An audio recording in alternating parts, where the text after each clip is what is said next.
नमस्कार मित्रों, मैं आपसे अपने विचार प्रस्तुत करना चाह रहा हूं यूजीसी के तर्क में। जैसे कि आप जान रहे हैं कि यूजीसी लाया गया, यूजीसी का नया एक्ट आया है। उसमें ये है कि अब एससी, एसटी, ओबीसी, विकलांग, महिला सभी के खिलाफ यदि किसी भी तरह का अत्याचार होता है या नहीं भी होता है, उसको कोई भी जनरल वर्ग के खिलाफ केस कर सकता है। इससे सबसे बड़ा फ़ायदा केवल जो मध्यम वर्गीय लड़के हैं जनरल कास्ट के, उनके ऊपर होगा। और उसमें सबसे बड़ी बात है कि जो क्लासेस का माहौल होता है कॉलेजों में, आपसी भेदभाव हल्का फुल्का चलता रहता है। ज़्यादातर ये चलता है किसी प्रेमिका को लेके, किसी आपसी विवाद को लेके। ऐसी बात पे तो हर समय कुछ भी बात होगी, और अज्ञात के नाम से आपको केस करना है, एफआईआर करना है, तो अज्ञात के नाम से कोई भी लेटर डाल देगा। अब भुगते वो लड़का, सफाई वो दे, फंसे वो। और वो 3 साल के कोर्स में किसी को बीएससी करना है, ग्रेजुएशन करना है, 3 साल का कोर्स होता है। अब उसके लिए वो साल 2 साल केवल केस लड़ता रहे या आप अपना क्या कहते हैं पक्षी रखता रहे, तो 3 साल का कोर्स वो 5 साल में गुजारेगा। इससे सबसे बड़ा भेदभाव हम आपसी दोस्तों में, भाईचारे में होना है। जैसे कि आप जानते हैं कि अभी तक तो एससी एसटी था, तो उसमें ये होता था कि एससी एसटी है वो ओबीसी में लगाता है, जनरल में लगाता है। और चलिए ये बात आ ही गई तो मैं आपको बता दूं कि एससी एसटी की जब जैसे बात करते हैं तो 80 से 90% तो फर्जी है।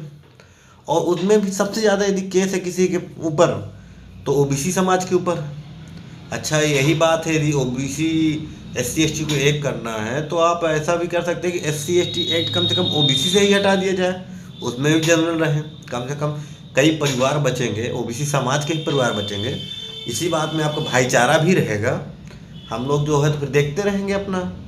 लेकिन किसी का परिवार, यदि किसी एक भी बेगुनाह का परिवार बच रहा है, इससे बड़ी कोई बात नहीं है। चाहे एससी एसटी एक्ट हो, चाहे यूजीसी हो। और कानून यदि आपको समानता अधिकार देता है, वैसे तो नहीं देता है। पता नहीं कैसा संविधान लिखा गया है, कैसा कानून बना है इस देश का, जिसमें इस देश को केवल तोड़ने, फोड़ने और बेचने के प्रोत्साहित करता है।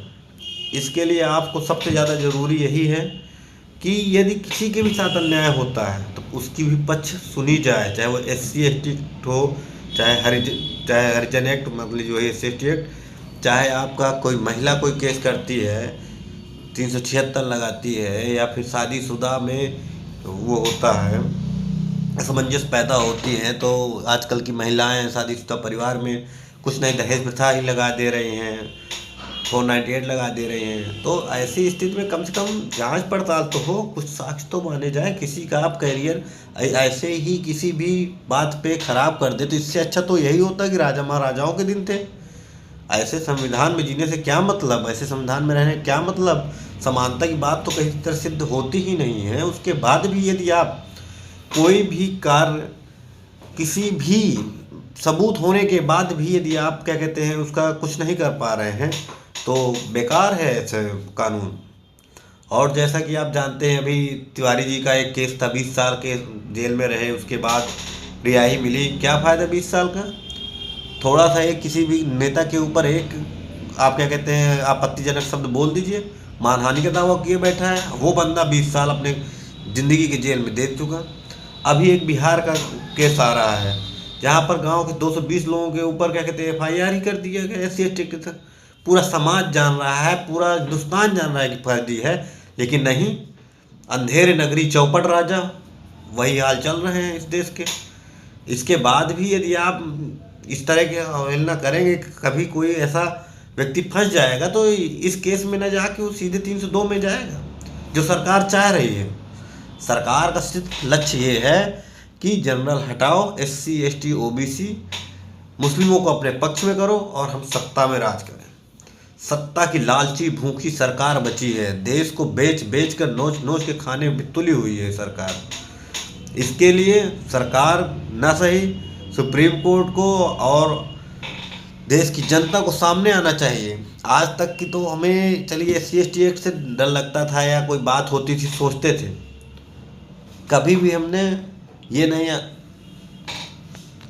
सॉरी मैं थोड़ा चला गया था काम से। और मैं ये कह रहा हूँ कि मैंने कई सारे कॉलेज में व्यतीत किए हैं और आप लोगों ने, बहुत सारे लोगों ने कॉलेज में समय व्यतीत किया होगा।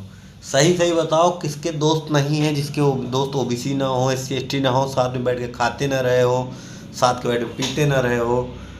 ठीक है, अपने आप से पूछो कितना भेदभाव हो रहा है कॉलेज यूनिवर्सिटी में। नहीं, जो भेदभाव हो रहा है वो आज की डेट में देखा जाए तो गांव के स्तर में हो रहा है।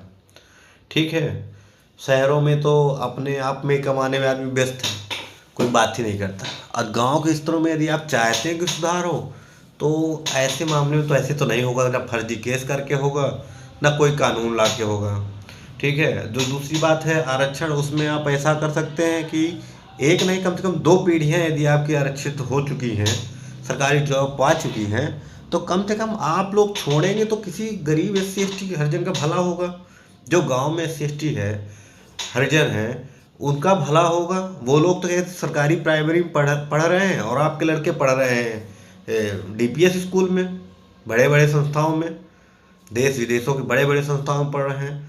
तो आप कैसे मान सकते हैं कि आपके लड़के से किसी एससी एसटी पावरफुल के लड़के से गांव का गरीब एससी एसटी का लड़का compete कर पाएगा? कैसे आप मान सकते? नहीं मान सकते। दिल में हाथ रख के कहिए, कभी नहीं मान सकते हैं। ठीक है, इसके लिए सबसे ज़रूरी यही है, जब 1-2 पीढ़ी में कोई आरक्षण पा जाएगा तो उसको वो छोड़ेगा तो किसी दूसरे एससी एसटी का ही भला होगा। वो आरक्षण किसी ओबीसी जनरल को नहीं मिलेगा।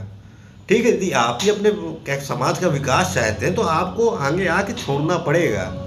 हमें गाली दे के आप विकास नहीं कर सकते हैं। हमें गाली दे के केवल आप राज कर सकते हैं, केवल राजनीति कर सकते हैं, केवल सत्ता पा सकते हैं। ठीक है, 4 लोगों में अपना वाहवाही करा सकते हैं, लेकिन अंधेर नगरी चौपट राजा को छोड़ो, इससे ज़्यादा कुछ नहीं हो सकता।